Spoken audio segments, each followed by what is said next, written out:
प्यारे बच्चों, कैसे आप सब? आशा करती हूँ आप सब अच्छे होंगे, स्वस्थ होंगे। स्वागत है आपका इस कक्षा में। आइए आज हम पढ़ते हैं हिंदी व्याकरण का पाठ 8 संज्ञा के विकार।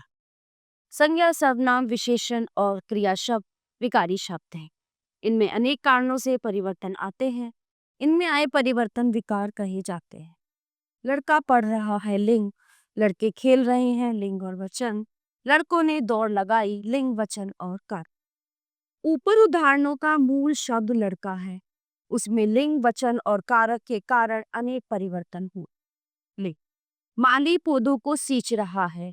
पुरुष जाति, मालिन फूल चुन रही है। स्त्री जाति। ऊपर दिए गए वाक्यों में माली शब्द से पुरुष जाति का बोध हो रहा है तथा मालिन शब्द से स्त्री जाति का बोध हो रहा। तो शब्द के जिस रूप से पुरुष या स्त्री जाति का बोध हो उसे लिंग कहते हैं। सभी शब्दों के लिंग होते हैं, चाहे वो सजीव है चाहे वो निर्जीव है। ठीक है। लिंग दो होते हैं, पुल्लिंग और स्त्रीलिंग।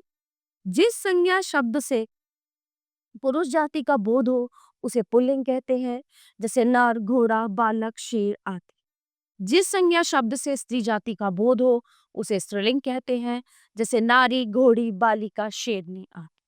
लिंग निर्णय।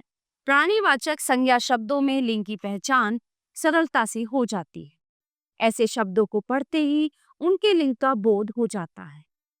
परंतु अप्राणीवाचक शब्दों में लिंग की पहचान में कठिनाई होती है। जैसे शेर दहाड़ रहा है, तो इस वाक्य में शेर के पुल्लिंग होने का पता आसानी से लग रहा है। परंतु जब हम कहते हैं कि ये फल उधर रख दो, ईमानदारी से अपना काम करो, तो इन वाक्यों में फल जातिवाचक संज्ञा है और ईमानदारी भाववाचक संज्ञा। इन्हें पढ़ते ही इनके लिंग का तुरंत बोध नहीं होता कि वे पुल्लिंग है या स्त्रीलिंग। अप्राणीवाचक शब्दों के लिए लिंग की पहचान इनके साथ लगने वाली क्रिया, विशेषण, शब्द, शब्दकोश की सहायता, वाक्य प्रयोग तथा व्यवहार के द्वारा हो सकती है। जैसे कमीज फट गई, कोट फट गया। क्रिया से पहचान। आम मीठा है, इमली खट्टी है। विशेषण से पहचान। पुल्लिंग की पहचान। ये शब्द पुल्लिंग होते हैं। जो शब्द अकारांत होते हैं, जैसे बालक, शरीर, घर, सागर आदि। ऐसे भाववाचक संज्ञा शब्द जिनके अंत में न, व, प, त्व, पन आता हो, जैसे पालन, दिखावा, बुढ़ापा, देवत्व, बचपन आदि। जिन शब्दों के अंत में त्र, आर, आस, आय, आव आता हो, जैसे नेत्र, लुहा, मिठास, उपाय, बहाव आदि। देशों के नाम: भारत, चीन, जापान, अमेरिका आदि। समुद्रों के नाम: हिंद महासागर, अरब सागर। पर्वतों के नाम: हिमालय, नीलगिरी आदि। महीनों के नाम: जून, अगस्त, कार्तिक आदि। वृक्षों के नाम: पीपल, नीम, बरगद आदि। ग्रहों के नाम: सूर्य, चंद्रमा, मंगल आदि। धातुओं के नाम: सोना, लोहा, तांबा आदि। फलों के नाम: आम, अमरूद, केला आदि। अनाजों के नाम: गेहूं, जौ, चना, चावल, बाजरा आदि। रत्नों के नाम: नीलम, पुखराज, माणिक्य, मूंगा आदि। तरल पदार्थों के नाम: तेल, पानी, घी आदि। दिनों के नाम: सोमवार, मंगलवार, बुधवार आदि। स्त्रीलिंग की पहचान: ये शब्द प्राय स्त्रीलिंग होते हैं। तो, आहट, आवट, इया, ता, आई, आरी, इमा, री प्रत्यय वाले शब्द जैसे आदत, घबराहट, सजावट, बुढ़िया, नम्रता, बुराई, क्यारी, न्यारी, कालीमा, गठरी आदि। उकारांत तत्सम शब्द जैसे आयु, ऋतु, धात्री, मृत्यु आदि। इकारांत तत्सम शब्द जैसे अग्नि, विधि, छवि, रश्मि आदि। नदियों के नाम: गंगा, यमुना, सरस्वती, नर्मदा आदि। झीलों के नाम: सांभर, चिल्का, सुखना। पुस्तकों के नाम: रामायण, गीता। लिपियों के नाम: ब्राह्मी, देवनागरी। बोलियों के नाम: राजस्थानी, हरियाणवी। तिथियों के नाम: पूर्णिमा, अमावस्या। भाषाओं के नाम: हिंदी, अंग्रेजी, पंजाबी। कुछ मुलायम तथा छोटी वस्तु: रुई, रस्सी, लकड़ी, धोती, लुटिया। कुछ समूहवाचक शब्द: सभा, मंडली, कंपनी। सदैव पुल्लिंग शब्द: भेड़िया, खरगोश, कौवा, चीता, खटमल, उल्लू, कछुआ, बिच्छू, तोता, पक्षी, बाज आदि। सदैव स्त्रीलिंग शब्द: मकड़ी, मैना, तितली, कोयल, मक्खी, छिपकली, मछली, लोमड़ी, संतान आदि। लिंग परिवर्तन के नियम: लिंग परिवर्तन के समय स्त्रीलिंग वाचक शब्दों में कई प्रत्यय लगते। वे सभी स्त्री प्रत्यय कहलाते हैं। इनके उदाहरण नीचे दिए गए। पुल्लिंग शब्दों के अंत में आ प्रत्यय लगाकर बाल बाला प्रिय प्रिया छात्र छात्रा शिष्य शिष्या मूर्ख। शब्दों के अंत में ई प्रत्यय लगाकर लड़का लड़की दादा दादी घोड़ा घोड़ी नाना नानी। पुल्लिंग शब्दों के अंत में आने प्रत्यय लगाकर इंद्र इंद्राणी क्षत्रिय क्षत्राणी देवर देवरानी जेठ जेठानी सेठ सेठानी राजपूत राजपूत। पुल्लिंग शब्दों के अंत में इन प्रत्यय लगाकर नाग नागिन माली मालिन लुहार लुहारे पुजारी पुजार। पुल्लिंग शब्दों के अंत में इया प्रत्यय लगाकर लोटा लुटिया बेटा बिटिया चूहा चूहिया कुत्ता कुत्ती। पुल्लिंग शब्दों के अंत में इका प्रत्यय लगाकर बालक बालिका सेवक सेविका नायक नायिका अध्यापक अध्यापिका। पुल्लिंग शब्दों के अंत में नी प्रत्यय लगाकर हाथी हथनी मोर मोरनी सिंह सिंहनी शेर शेरनी ऊंट ऊंटनी भील भीलनी। भिन्न रूप पुरुष स्त्री नर मादा पिता माता राजा नर ससुर सास बैल गाय भाई भाभी विद्वान विदुषी बहनोई बहन सम्राट साम्राज्ञी वर वधु युवक युवती। तो देखते हैं हमने इस पाठ में क्या पढ़ा। शब्द के जिस रूप से पुरुष या स्त्री जाति का बोध हो उसे लिंग कहते हैं। लिंग दो प्रकार के होते हैं, पुल्लिंग और स्त्रीलिंग। कुछ शब्द सदैव पुल्लिंग और कुछ सदैव स्त्रीलिंग होते हैं। तो प्यारे बच्चों, ये लिंग टॉपिक हमारा जो लिंग विषय है यहीं पे समाप्त होता है। आगे चलते हैं। अगला टॉपिक है हमारा वचन यानी नंबर्स। वचन से हमें ज्ञात होता है कि वस्तु एक है या अनेक। जैसे कौवा पेड़ पर बैठा है, कौवे पेड़ पर बैठे हैं। बकरी घास चर रही है, बकरियां घास चर रही। मेज पर पुस्तक रखी है, मेज पर पुस्तकें रखी। उपयुक्त वाक्यों में रंगीन छपे शब्द कौवा बकरी व पुस्तक संख्या में एक हैं तथा कौवे बकरियां व पुस्तकें संख्या में अनेक हैं। एक या अनेक का बोध कराने वाले शब्द वचन कहलाते हैं। शब्द के जिस रूप से उसकी संख्या में एक या अनेक होने का बोध हो उसे वचन कहते हैं। वचन के भेद। हिंदी भाषा में वचन के दो भेद होते हैं, एक वचन बहुवचन। शब्द के जिस रूप से किसी एक वस्तु व्यक्ति अथवा पदार्थ का बोध हो उसे एक वचन कहते हैं। जैसे लड़का कपड़ा टोपी घड़ी आ। शब्द के जिस रूप से एक से अधिक वस्तु व्यक्ति अथवा पदार्थ का बोध हो उसे बहुवचन कहते हैं। जैसे लड़के कपड़े टोपियां घड़ियां आदि। वचन की पहचान।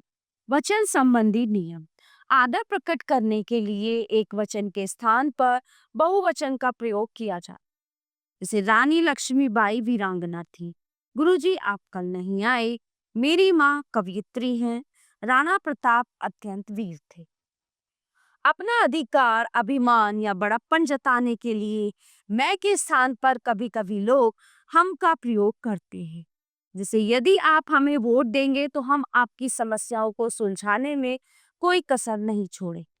अशोक ने कहा कि अब हम भविष्य में युद्ध नहीं करेंगे। कुछ संज्ञा शब्द सदा बहुवचन में प्रयुक्त होते हैं। जैसे उसकी व्यथा सुनकर मेरे आंसू निकल पड़े। शेर के भय से उसके प्राण ही निकल गए। पुलिस को देखकर मोहन के होश उड़ गए तो अपवाद रोगी को होश आ गया। आजकल लोग सीधे मुंह बात नहीं करते। दूध आग पानी वर्षा जनता आदि शब्द सदा एक वचन में प्रयुक्त होते हैं। दूध बहुत गर्म है, मुझे नहाने के लिए गर्म पानी चाहिए। कल बहुत वर्षा हुई जिससे मौसम सुहावना हो गया। मकान को आग ने घेर लिया, जनता ने आंदोलन छेड़ दिया। भाववाचक संज्ञाएं सदा एक वचन में प्रयुक्त होती हैं।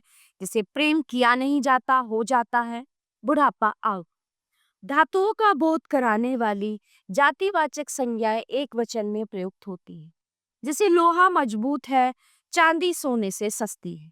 अकारांत इकारांत ईकारांत उकारांत उकारांत एकारांत औकारांत औकारांत पुल्लिंग शब्द प्रसंग रहित होने पर बहुवचन और एक वचन दोनों स्थितियों में एक समान रहते हैं, परंतु उनके क्रियारूप परिवर्तित हो जाते हैं।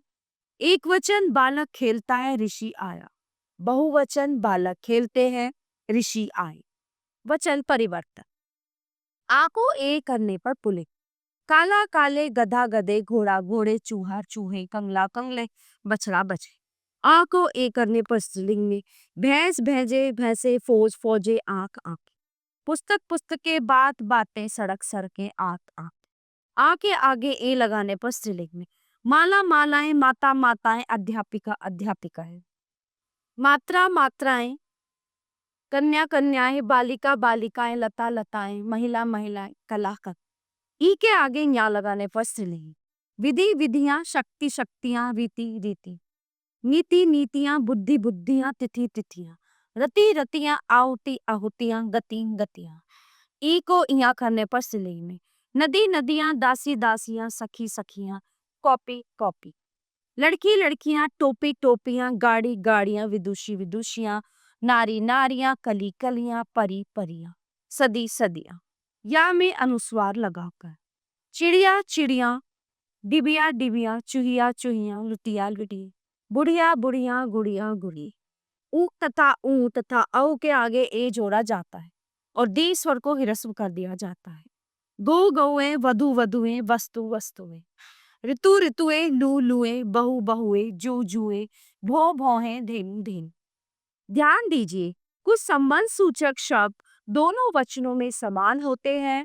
जैसे मेरा एक मामा है मेरे 3 मामा हैं।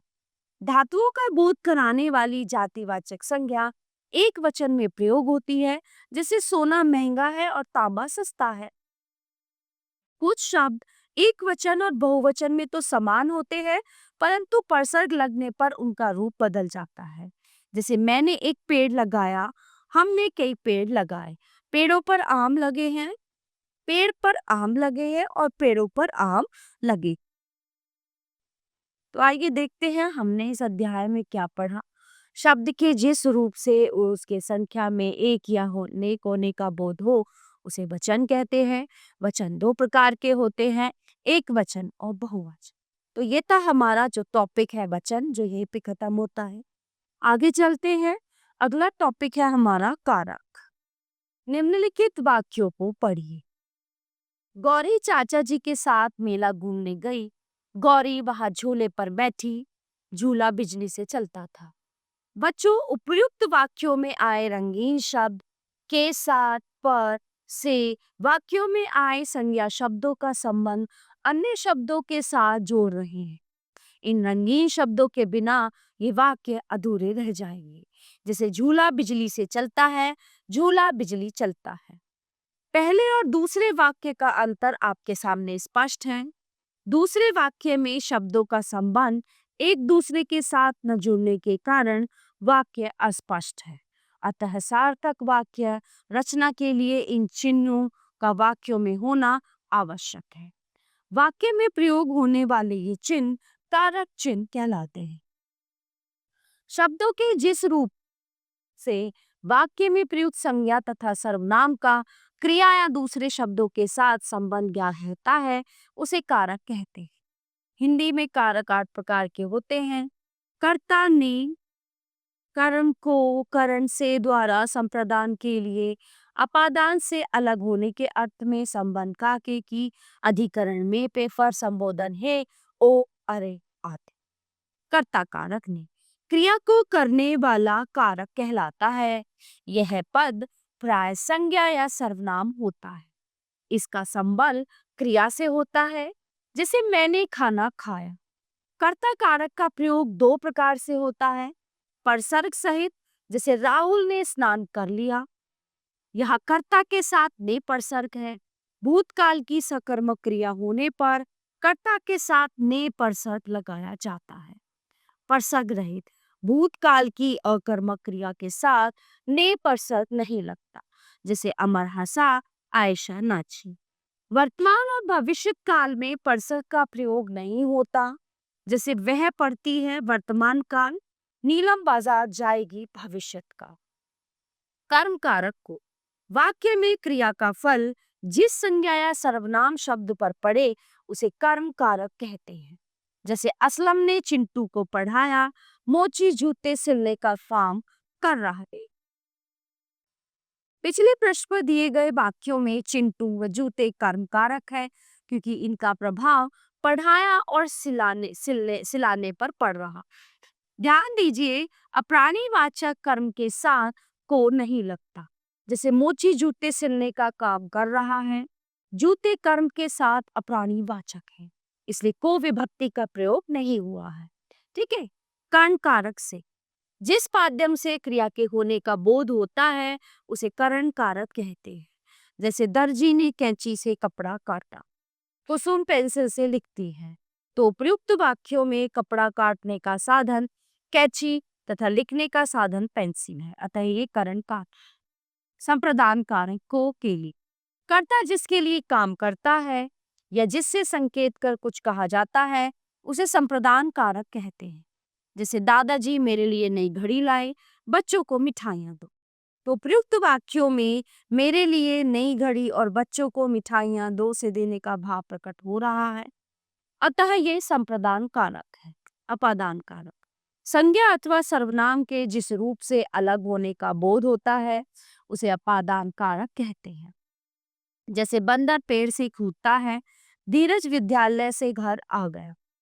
उपयुक्त वाक्यों में पेड़ से बंदर और विद्यालय से धीरज के अलग होने का बोध हो रहा है, अतः ये अपादान कारक है। अलग होने के अतिरिक्त सीखने, डरने, लजाने अथवा तुलना करने के भाव में इसका प्रयोग होता है। सीखने के अर्थ में छोटा बच्चा अपनी माता से सीखता है। डरने के अर्थ में चोर पुलिस से डरता है। लजाने के अर्थ में बहू ससुर से लजाती है। तुलना के अर्थ में विनय राजीव से लंबा है। दूरी के अर्थ की चंद्रमा पृथ्वी से दूर है। संबंध कारक काके की रारी रे संज्ञा या सर्वनाम के जिस रूप से उसका संबंध वाक्य की दूसरी संज्ञा से प्रकट हो उसे संबंध कारक कहते हैं। जैसे आज वरुण का जन्मदिन है, ये मेरा घर है। उपयुक्त वाक्यों जन्मदिन का वरुण से तथा घर शब्द का मेरा से संबंध का बोध हो रहा, अतः ये संबंध कारक है। संबंध कारक की ये विशेषता है कि उसकी विभक्तियां काके की संज्ञा लिंग वचन के अनुसार बदल जाती है। अधिकरण कारक नंबर 7 संज्ञा या सर्वनाम के जिस रूप से क्रिया के आधार, स्थान, समय, अवसर आदि का बोध हो उसे अधिकरण कारक कहते हैं। जैसे कपड़े अलमारी में रखे हैं, कंप्यूटर मेज पर रखा है। तो उपयुक्त वाक्यों में कपड़े अलमारी में तथा कंप्यूटर मेज पर अर्थात स्थान का बोध हो रहा है, अतः ये अधिकरण कारक है। संबोधन कारक शब्द के जिस रूप से किसी को संबोधित किया जाए या पुकारा जाए उसे संबोधन कारक कहते हैं। जैसे अरे तुम इतनी जल्दी कैसे आ गए, हे ईश्वर मुझ पर कृपा कीजिए। उपयुक्त वाक्यों में अरे तथा हे ईश्वर पुकारने का बोध करा रहे हैं, अतः ये संबोधन कारक है। करण कारकों और अपादान कारक में अंतर दोनों कारक का विभक्ति चिन्ह से है, पर दोनों के स्वरूप में अंतर है। जहाँ साधन के अर्थ में से के द्वारा का प्रयोग हो वहाँ करण कारक होता है। जैसे अनीता कपड़े से मेज साफ कर रही है, के द्वारा। जहाँ एक वस्तु का दूसरी वस्तु से अलग होना पाया जाए वहाँ अपादान कारक होता है। जैसे दिनेश बस से उतर गया, से अलग। कर्म कारक और संप्रदान कारक में अंतर दोनों कारकों में कोपर्सर का प्रयोग होने पर भी दोनों में अंतर है।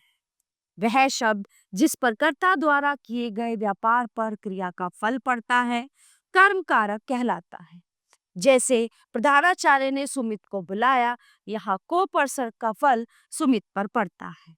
माताजी बाजार को गई, यहाँ को ना होते हुए भी कर्ता माताजी के व्यापार पर क्रिया का फल बाजार पर पड़ रहा है।